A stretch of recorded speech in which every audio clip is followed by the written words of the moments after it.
ನಮಸ್ತೆ ಫ್ರೆಂಡ್ಸ್, ಇವತ್ತು ಹಾಗಲಕಾಯಿ ಸ್ಟಫ್ಡ್ ಸಾಂಬಾರು ಮಾಡ್ತಾ ಇದ್ದೀನಿ ಫ್ರೆಂಡ್ಸ್. ನೋಡಿ, ಫಸ್ಟ್ ಬಾಣಲೆಯಲ್ಲಿ ಎಣ್ಣೆ ಹಾಕಿ ಹಾಗಲಕಾಯಿ ಈ ಥರ ಕೆಂಪಿಗೆ ಸ್ವಲ್ಪ ಮೆತ್ತಗಾಗೋವರೆಗೂ ಹುರ್ಕೋಬೇಕು. ಆಮೇಲೆ ಇವಾಗ ಇದರಲ್ಲಿ ಹಾಕೋ ಸ್ಟಫ್ ಮಸಾಲೆ ತೋರಿಸ್ತೀನಿ ಬನ್ನಿ ಫ್ರೆಂಡ್ಸ್. ನೋಡಿ ಫ್ರೆಂಡ್ಸ್, ಇದರಲ್ಲಿ ಕಡಲೆ ಬೀಜ, ಆಮೇಲೆ ಕಡಲೆಬೇಳೆ, ಜೀರಿಗೆ, ಉದ್ದಿನಕಾಳು, ಆಮೇಲೆ ಇದನ್ನು ಪೌಡರ್ ಥರ ಮಾಡ್ಕೋಬೇಕು. ಈ ಥರ ಪುಡಿ ಆದಮೇಲೆ ಫ್ರೆಂಡ್ಸ್, ಇವಾಗ ಇದಕ್ಕೆ ನಾವು ಒಂದು ಟೊಮೊಟೊನ ಬೆರೆಸ್ತೀವಿ ಫ್ರೆಂಡ್ಸ್. ಒಂದು ಟೊಮೊಟೊ ಹಾಕ್ತೀವಿ. ಆಮೇಲೆ ಒಂದು ನೀರುಳ್ಳಿ, ದೊಡ್ಡ ಗಾತ್ರದಿಂದ ನೀರುಳ್ಳಿ, ಅದರ ಜೊತೆಗೆ ಬೆಳ್ಳುಳ್ಳಿ, ಆಮೇಲೆ ಅದರ ಜೊತೆಗೆ ಕಾಯಿ ತುರಿ, ಒಂದು 4 ಸ್ಪೂನಷ್ಟು ಕಾಯಿ ತುರಿ ಫ್ರೆಂಡ್ಸ್. ಇವಾಗ ಇದಕ್ಕೆ ಒಂದು 4 ಸ್ಪೂನ್ ಅಷ್ಟು, 1 ಸ್ಪೂನ್ ಆಗುವಷ್ಟು ಹುಣಸೆಹಣ್ಣು ಇದಕ್ಕೇನೆ ಹಾಕೋಣ. ಇವಾಗ ಇದಕ್ಕೆ ನುಣ್ಣಗೆ ಪೇಸ್ಟ್ ಮಾಡ್ಕೊಳ್ಳೋಣ. ಆಮೇಲೆ ಪೇಸ್ಟಲ್ಲೇ ಇವಾಗ ಈ ಮಸಾಲೆದಲ್ಲಿ 1, 2,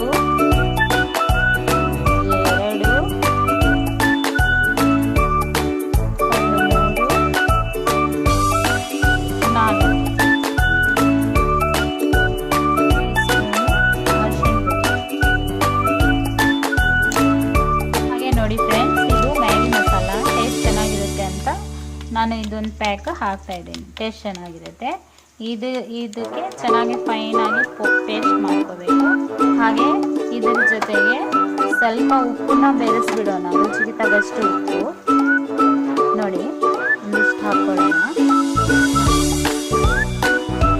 ಸರಿ ಆಗುತ್ತೆ. ಫೈನಾಗಿ ಪೇಸ್ಟ್ ಮಾಡ್ಕೊಳ್ಳಿ. ಪೇಸ್ಟ್ ಮಾಡ್ಕೊಂಡು ಇವಾಗ ಆಗಲೇ ತೋರಿಸ್ತಾ ಹಾಗಲಕಾಯಿ ಈಗ ಇಷ್ಟು ಮಾತ್ರ ಫ್ರೈ ಆದರೆ ಓಕೆ ಫ್ರೆಂಡ್ಸ್. ಈಗ ಇದು ಒಂದು ಬೌಲ್ಗೆ ತೆಕ್ಕೊಳ್ಳೋಣ. ಫ್ರೈ ಮಾಡ್ಕೊಂಡಿರೋ ಹಾಗಲಕಾಯಿನ ತಂದಿದ್ದೀನಿ ಫ್ರೆಂಡ್ಸ್. ಇದರಲ್ಲಿ ಈಗ ಮಸಾಲೆ ಎಲ್ಲ ಫುಲ್ಲಾಗಿ ತುಂಬಿ ಒಂದು ಪ್ಲೇಟ್ಗೆ ಇಟ್ಕೊಳ್ಳೋಣ. ಆಮೇಲೆ ಸಾಂಬಾರು ಮಾಡೋಕ್ಕೆ ಇಟ್ಟಿಸ್ಕೊಂಡು ಎಣ್ಣೆ ಕಾಯಿಸ್ಕೊಳ್ಳೋಣ.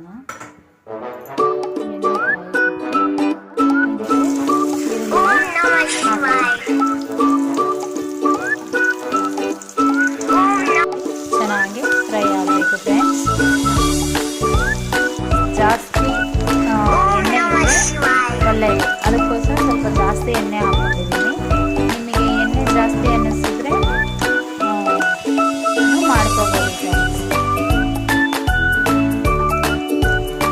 ಈ ಥರ ಕಲರ್ ಚೇಂಜ್ ಆದಮೇಲೆ ಇದ್ರ ಜೊತೆಗೆ ಆವಾಗಲೇ ಸ್ಟಫ್ ಮಾಡ್ಕೊಂಡಿರೋ ಹಾಗಲಕಾಯಿ ಹಾಕ್ತಾ ಇದ್ದೀನಿ. ಇದು ಚೆನ್ನಾಗಿ ಇವಾಗ ಚೆನ್ನಾಗಿ ಫ್ರೈ ಆಗಬೇಕು.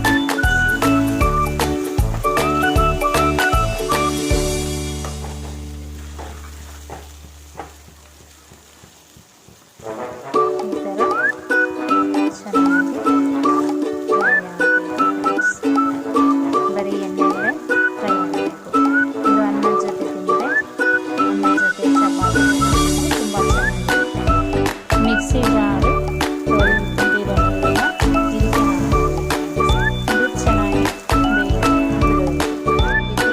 ಕೊತ್ತಂಬರಿ ಸೊಪ್ಪು ಹಾಕ್ತೀನಿ. ಆಮೇಲೆ ಇದು ಸ್ವಲ್ಪ ಗ್ಯಾಸ್ ಸಿಮ್ ಮಾಡಿಕೊಂಡು ಬೇಯಕ್ಕೆ ಬಿಡೋಣ. ಆವಾಗ ನೀಟಾಗಿ ಎಲ್ಲ ಕರೆಕ್ಟಾಗಿ ಬೇಯ್ತದೆ. ಫುಲ್ಲು ಗೊಜ್ಜು ಥರ ಹತ್ರ ಬರಬೇಕು.